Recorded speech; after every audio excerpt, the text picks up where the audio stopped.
हम पढ़ रहे हैं समकालीन भारत एक, जो कि कक्षा 9वीं के लिए भूगोल की पाठ्य पुस्तक है।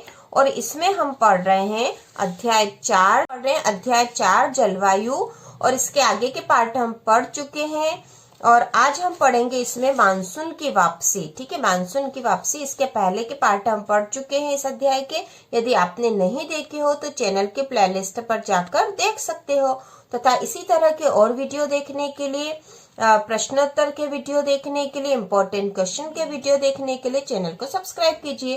तो आज हम पढ़ेंगे मानसून की वापसी या परिवर्तनीय मौसम। अक्टूबर नवंबर के दौरान दक्षिण की तरफ सूर्य के आभासी गति के कारण मानसून गर्त या निम्न दाब वाला गर्त उत्तरी मैदानों के ऊपर शिथिल हो जाता है। तो जो निम्न दाब वाला क्षेत्र है वह जो है शिथिल हो जाता, कमजोर हो जाता है। ठीक है, धीरे धीरे उच्च दाब प्रणाली इसका स्थान ले लेती है। दक्षिण पश्चिम मानसून शिथिल हो जाते हैं तथा धीरे धीरे पीछे की ओर हटने लगते हैं। अक्टूबर के प्रारंभ में मानसून पवनें उत्तर के मैदान से हट जाती है। तो मानसून जो है मानसून पवनों के कारण आता है, बरसात उनके कारण होती है और निम्न दाब क्षेत्र के कारण होती है। लेकिन जैसे जैसे पीछे हटने लग जाता है तो मानसून की जो है वापसी होने लग जाती है। अक्टूबर एवं नवंबर का महीना गर्म वर्षा ऋतु से शीत ऋतु में परिवर्तन का काल होता है। मानसून की वापसी होने से आसमान साफ एवं तापमान में वृद्धि हो जाती है। दिन का तापमान उच्च होता है जबकि रातें ठंडी एवं सुहावनी होती है। स्थल अभी भी आर्द्र होता है। उच्च तापमान एवं आर्द्रता वाली अवस्था के कारण दिन का मौसम असह्य हो जाता है।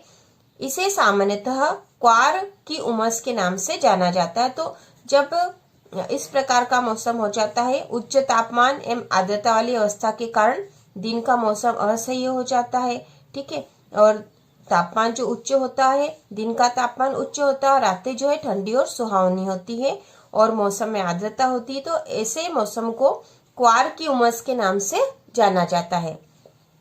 अक्टूबर के उत्तरार्ध में विशेषकर उत्तरी भारत में तापमान तेजी से गिरने लगता है। तो मतलब तापमान जो है कम होने लग जाता है। अब यहाँ पे कुछ इम्पोर्टेंट बात दे रखी है, आपको इसे पढ़ना जरूरी है और यह है मासिन राम।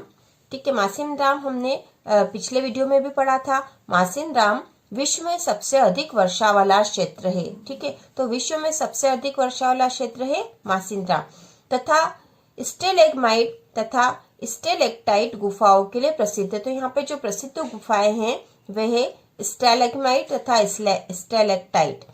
अब आगे हम पढ़ते हैं। नवंबर के प्रारंभ में उत्तर पश्चिम भारत के ऊपर निम्न दाब वाली अवस्था बंगाल की खाड़ी पर स्थानांतरित हो जाती है। यह स्थानांतरण चक्रवाती निम्न दाब से संबंधित होता है जो कि अंडमान सागर के ऊपर उत्पन्न होता है। ये चक्रवात सामान्यतः भारत के पूर्वी तट को पार करते हैं जिनके कारण व्यापक एवं भारी वर्षा होती है।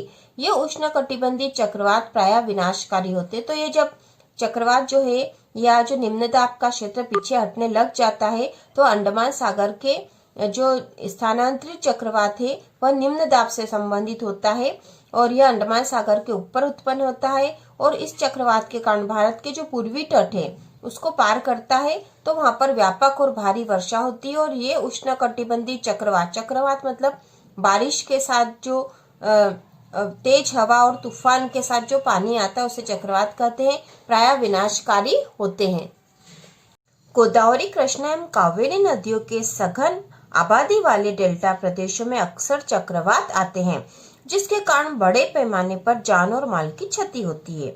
कभी कभी ये चक्रवात उड़ीसा, पश्चिम बंगाल एवं बांग्लादेश के तटीय क्षेत्रों में भी पहुंच जाते हैं। कोरोमंडल तट पर अधिकतर वर्षा इन्हीं चक्रवातों तथा अवदाबों से होती है। तो जो कम दाब के क्षेत्र होते हैं, ठीक है, वहाँ जो चक्रवात आ जाते हैं तो चक्रवात होते हैं तूफान के साथ जो बहुत बारिश होती है उसे चक्रवात कहा जाता है। इसके कारण कितनी बार बहुत नुकसान भी हो जाता है। आगे हम पढ़ेंगे वर्षा का वितरण। पश्चिमी तट के भागों तथा उत्तर पूर्वी भारत में लगभग 400 सेंटीमीटर वार्षिक वर्षा होती है, किंतु पश्चिमी राजस्थान एवं इससे सटे पंजाब, हरियाणा एवं गुजरात के भागों में 60 सेंटीमीटर से भी कम वर्षा होती है।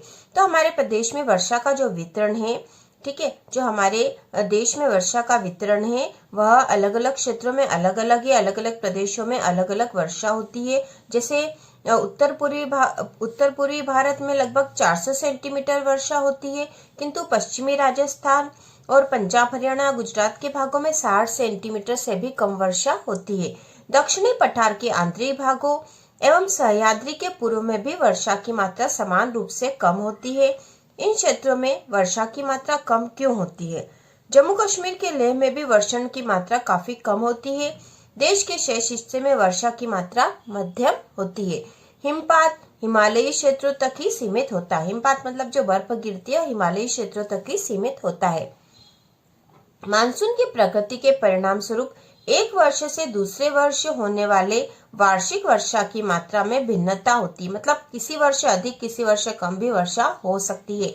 वर्षा की विषमता निम्न वर्षा वाले क्षेत्र जैसे राजस्थान, गुजरात के कुछ भाग तथा पश्चिमी घाटों के वृष्टि छाया प्रदेशों में अधिक पाई जाती है। ठीक है। विषमता मतलब वर्षा की कम या अधिक मात्रा जो है जो पश्चिमी घाटों और जो वृष्टि छाया प्रदेशों में अधिक पाई जाती है। अतः अधिक वर्षा वाले क्षेत्रों में बाढ़ें अधिक आती है, जबकि निम्न वर्षा वाले क्षेत्रों में सूखे की आशंका बनी रहती है। अब हम आगे पढ़ेंगे मानसून एकता का परिचायक। ठीक है। मानसून जो है एकता का परिचायक किस तरह से है? आप पहले ही पढ़ चुके हैं कि हिमालय अत्यंत ठंडी पवनों से भारतीय उपमहाद्वीप की रक्षा करता है। तो जो हिमालय है बहुत जो ठंडी हवाएं जो आती है उनसे भारतीय उपमहाद्वीप की रक्षा करता है। इसके कारण ठीक है, इसके कारण अपेक्षाकृत उच्च अक्षांशों के बावजूद उत्तरी भारत में निरंतर ऊंचा तापमान बना रहता है। इसी प्रकार प्रायद्वीपीय पठार में तीनों ओर से समुद्रों के प्रभाव के कारण न तो अधिक गर्मी पड़ती और न अधिक सर्दी। इस समकारी प्रभाव के कारण तापमान की दिशाओं में बहुत कम अंतर पाए जाते। तो इन दो प्रभावों के कारण जो है तापमान की दिशाओं में बहुत कम अंतर पाए जाते हैं। मतलब जो तापमान का अंतर बहुत कम होता है हमारे देश में, परंतु फिर भी भारतीय प्रायद्वीप पर मानसून की एकता का प्रभाव बहुत ही स्पष्ट है। पवन की दिशाओं का ऋतुओं के अनुसार परिवर्तन और उनसे संबंधित ऋतु की दशाएं ऋतु चक्रों को एक लय प्रदान करती है। तो ऋतुओं के अनुसार हवाओं की दिशाएं भी परिवर्तित हो जाती है। वर्षा की अनिश्चितताएं तथा उसका असमान वितरण मानसून का एक विशिष्ट लक्षण है।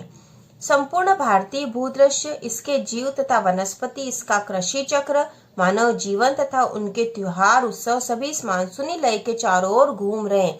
मतलब ऋतुओं के और मानसून के आसपास ही हमारा जो जीवन है, त्योहार है, उत्सव है, कृषि चक्र है, सभी उसी पर निर्भर करता है।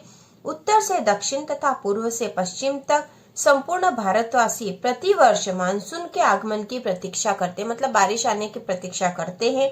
ये मानसूनी पवनें हमें जल प्रदान कर कृषि की प्रक्रिया में तेजी लाती है, संपूर्ण देश को एक सूत्र में बांधती है। नदी घाटियां जो इन जलों का संवहन करती है उन्हें भी एक नदी घाटी इकाई का नाम दिया जाता है। तो इस प्रकार यह जो है जलवायु वाला पाठ हमने पूरा पढ़ लिया बच्चों। इसके बाद